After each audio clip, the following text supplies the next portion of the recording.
selanjutnya, pengakuan pendapatan untuk franchise.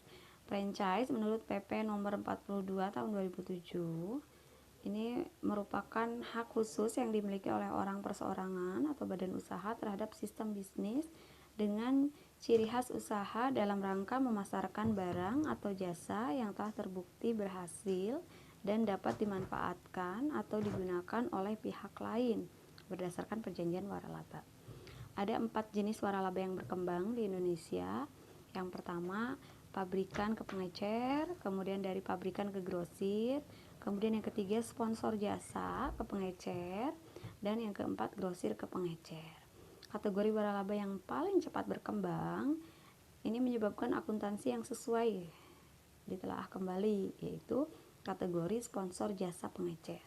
Contohnya Pizza Hut, kemudian kalau untuk makanan McD, KFC. Ada 2 sumber pendapatan perusahaan waralaba.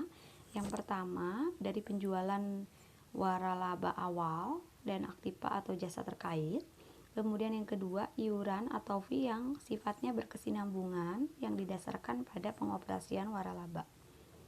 Nah, franchisor atau pihak yang memberikan hak bisnis itu nantinya akan memberikan kepada franchisee pihak yang mengoperasikan bisnis tersebut. Apa saja sih jasa-jasanya?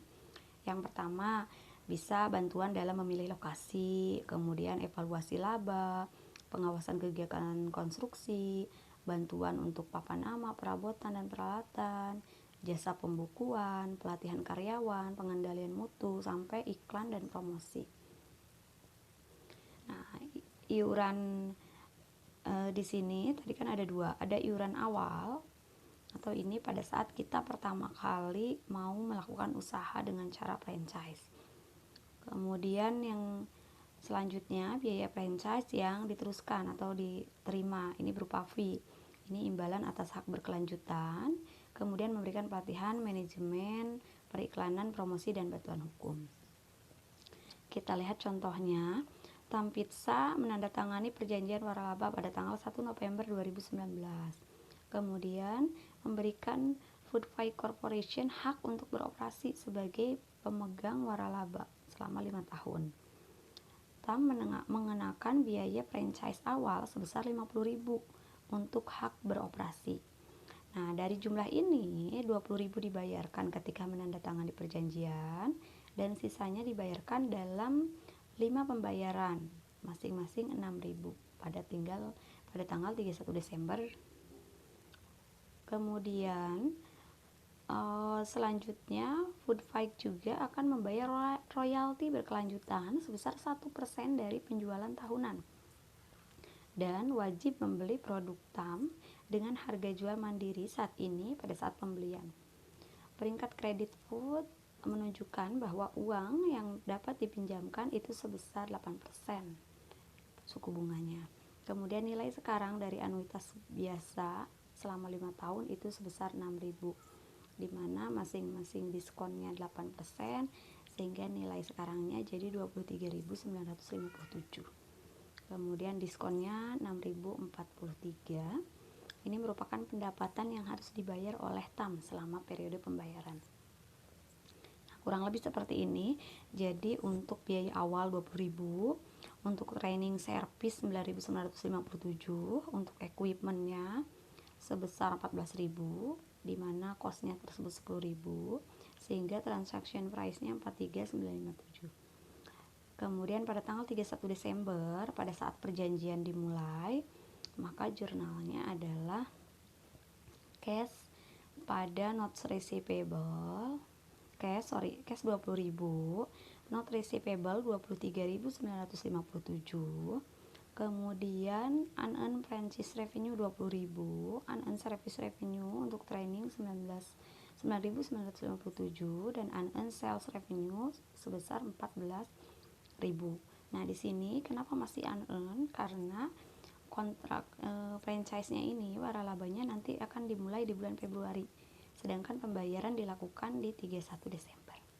Selanjutnya pada saat 2 Februari, pada saat waralaba tersebut dibuka, maka barulah pada saat itu kita bisa mengakui sebagai pendapatan, sehingga jurnalnya unearned franchise revenue pada franchise revenue, 20.000. Kemudian unearned service revenue, pada service revenue 9.957. Kemudian unearned service revenue equipment pada sales revenue sebesar 14.000, dan untuk COGS pada inventorinya sebesar 10.000. Selanjutnya untuk mengakui fee 1% dari penjualan. Asumsinya pada tahun 2020 penjualan mencapai 525.000. Berarti 1%-nya jadi 5.250. Jurnalnya adalah account receivable pada franchise revenue sebesar 5.250. Kemudian pencatatan bunga atas wesel, cash-nya 6.000, not receivable-nya 6.000. Kemudian not receivable pada interest revenue ini sebesar 1.917. Jadi ini jurnalnya dipisah ya. 23957 nilai present value dari wesel dikali dengan bunganya 8%. Selanjutnya, bagaimana pengakuan pendapatan hak waralaba dari waktu ke waktu? Kita lihat. Misal sebagai operasi layanan yang hampir seluruhnya semua suku cadang persediaan lainnya dibeli sesuai kebutuhan oleh pelanggan, tax solver ini menyediakan beberapa layanan. Sebagai gantinya, dia akan memberikan rekrut layanan, pelatihan gitu, yang akan diperbaharui teknologinya. Nah, tax solver ini menandatangani perjanjian waralaba pada tanggal 15 Desember. Kemudian dia memberikan franchise hak untuk mengoperasikan selama 5 tahun. Nah, kemudian biaya waralaba awalnya 5.000 untuk hak beroperasi, kemudian pembayaran royaltinya 7% yang dibayar setiap tanggal 15 Januari. Nah, waralabanya dimulai pada bulan Januari 2020. Kemudian dia juga mengakui pendapatan sebesar 85.000. Nah, jadi pada tanggal 15 Desember cash pada unearned franchise revenue, karena tadi waralabanya baru dimulai pada tanggal 1 Januari. Nah, selanjutnya pada bulan Januari 2020 and unearned revenue, unearned franchise revenue pada franchise revenue ini kenapa baru 1.000 gitu ya, karena ini adalah hak yang berkelanjutan dari waktu ke waktu. Jadi 5.000 ini kita bagi 5 tahun. Selanjutnya account receivable 5.950. Kemudian franchise revenue-nya 5.950. Dari mana 5.950?